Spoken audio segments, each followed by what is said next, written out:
Let's pull up this smear.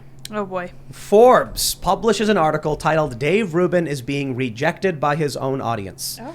All right. Well, a lot of people have criticisms of Dave Rubin, but I don't think this headline actually fits what is being accused of Dave Rubin. It's the weirdest. It's clearly a lie. And this is once again the game being played. The story is, I'll simplify it and then we'll go through it. Dave Rubin and his husband are having 2 children through surrogacy. Prominent Christian conservatives say, I disagree with gay marriage and I disagree with birth through surrogacy. Therefore, we'll issue statements of criticism towards Dave Rubin. That's very, very different from saying that his own audience has turned against him because like a handful of public figures who are Christian conservatives are having conversations with him where they say they disagree and they don't like his lifestyle. If his audience turned against him, you'd expect like he's losing millions of subscribers or, tens of thousands. He's getting disliked like crazy. And that's not happening. So here's the point of this article, in my opinion. They've not written an article to inform anyone of anything. They've written an article to just rile up people who already hate Dave Rubin so they can be like, haha, I was right the whole time. Dave Rubin's a bad person. I don't genuinely know, like, if anything is to be gained by media doing things like this. And so, I'll do a throwback when you said that Twitter is just, negative impulses. I think that's where the entirety of the media is at. Well, if I read Forbes' own description of themselves, the first reaction that I have to this before I even care about the story is they say Forbes is a global media company focusing on business, investment, technology, entrepreneurship, and leadership.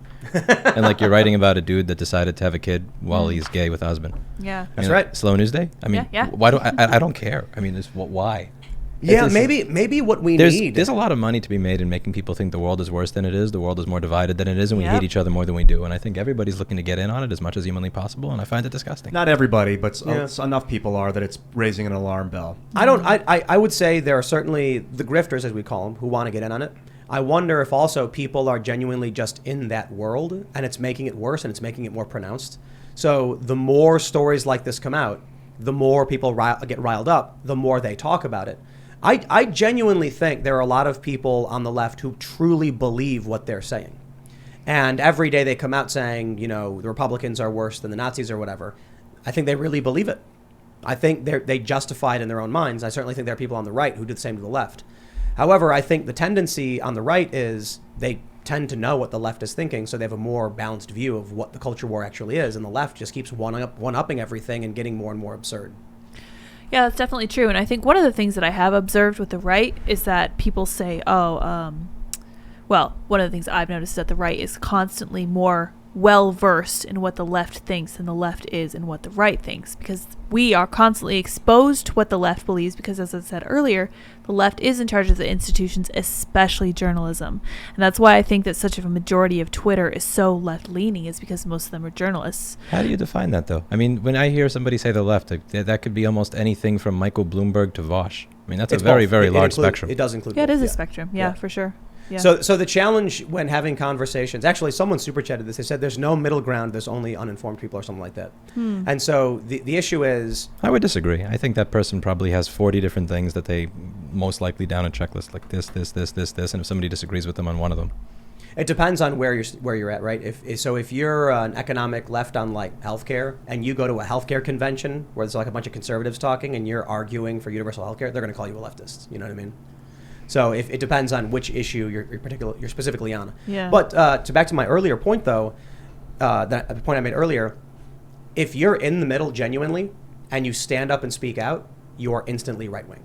So, for instance, the reason the NCAA swimmers won't speak up about the biological male in the competition is because, as they've stated privately, they're scared they'll be ostracized or kicked out and won't be able to compete, or they'll lose all their career opportunities. They'll be kicked out of school, or generally just have their life ruined. These are people who are in the middle. I mean, these are people who are not pronounced, one way or the other, who can't say a word because they'll be called far right. If I went to give a speech and someone started calling me a name, like, hey, rightist, hey, you're far left, hey, you're a centrist, I would see that as them deflecting what I'm talking about and avoiding the conversation. It's just kind of like a placation. It doesn't. People try to figure out who you are so they could figure out whether they should dismiss your beliefs without engaging with them. Yeah. What a crazy world we live in. Yeah. I understand that you do want to discern. Like, I don't want to go smell the poop to know that it stinks. I already know it stinks. So, like, I don't need to know every piece of poop to know that poop stinks. COVID for me was one of the best examples that there was somewhat diminishing middle ground in public discourse. Like, for instance, I'll get all of these comments that say, the reason that this stuff still exists is because idiots like you were wearing a mask in the beginning. If you comply, you will never stop. It's like, I had people in the store were wearing masks back when the television told us that you were a hypochondriac if you did that. Right. We did that because I told them very clearly, if everybody gets sick at the same time, payroll here is $20,000 a week, rent is $12,000 a month.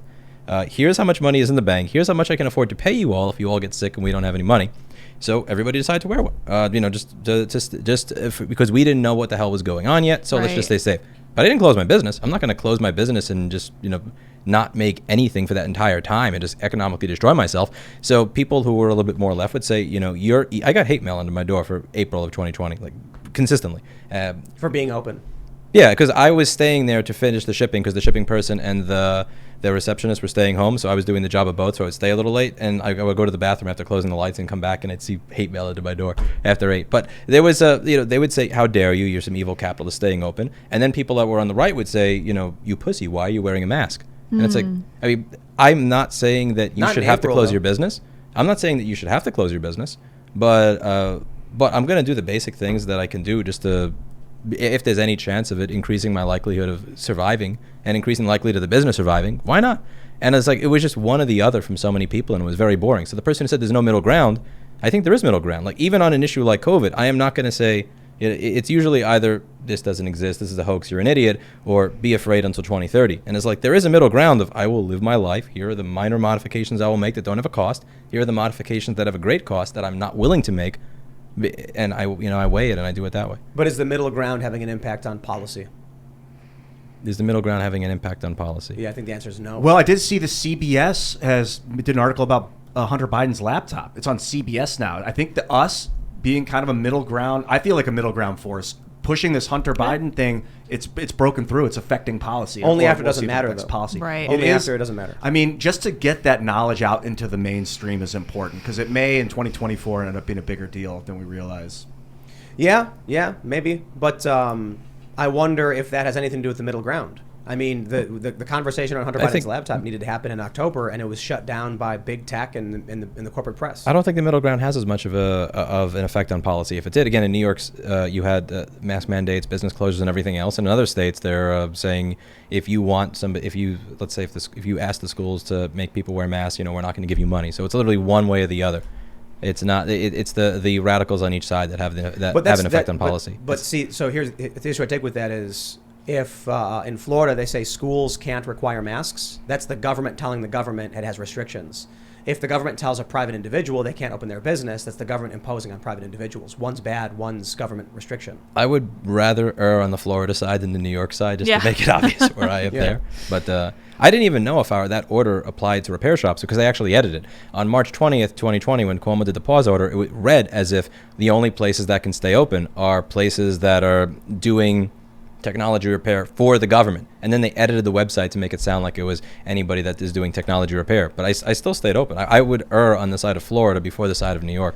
The other thing is, in terms of the COVID response at the governmental level, the left would say like, oh, Trump's failures or the Republicans' failures led to X deaths. Whereas you had, Cuomo, Wolf, you had, what's his face in New Jersey? What was it? Murphy? Murphy. Yeah. You had, Whitmer? You had Whitmer, and who else did it? Who else? What was the other governor? Newsom, I think. Illinois governor. Newsom, Pritzker? I think, did it. These are they all literally murdered people. Right. Yeah. Right. So during COVID, they actually, with knowledge, put COVID patients in nursing homes, resulting in mass death. Right. Cuomo, for instance, was warned by like his chief of health or whatever. If you put sick people in nursing homes, you will kill people. He doesn't strike me as the type of person that likes to be told no by anybody. But so think about what that means. I mean, on the right, it's like we're not going to. The government will not intervene. But then people will die if you don't. Well, it's your responsibility to figure it out for yourself. The government's not going to impose on the private establishments, though they do for a lot of reasons. In this instance, they were limited. And then in all of these big Democrat governorship states, they were like, we'll literally kill people. Like they didn't have to.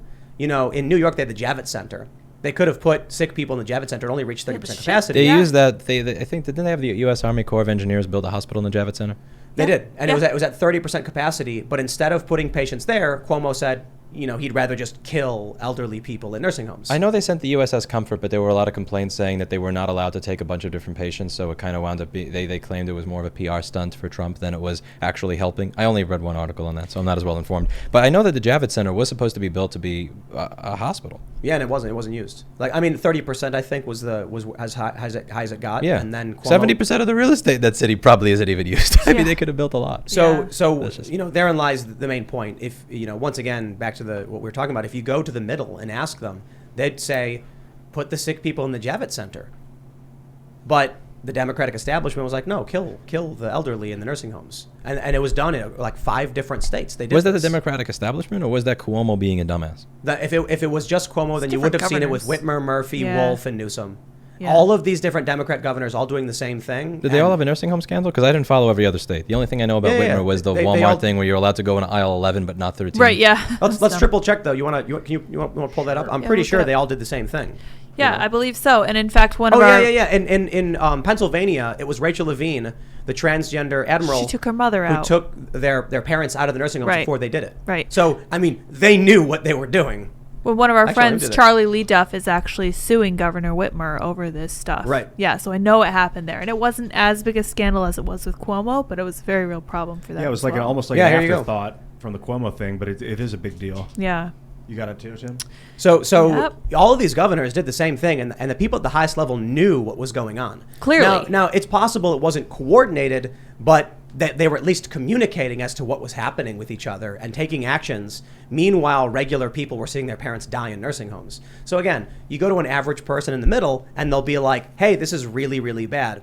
But if you come out and say the things we're saying right now, they'll call you right wing. Thanks for checking out this segment from the Timcast IRL podcast. But if you want to check out the full show live, tune in Monday through Friday at 8 p.m.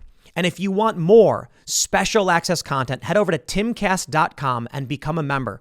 Your membership helps sustain this company, keep our journalists employed, makes this show happen, and you will get access to exclusive members-only segments of the Timcast IRL podcast, and there's a massive library to check out. So again, go to timcast.com or tune in Monday through Friday at 8 p.m., and we'll see you all there.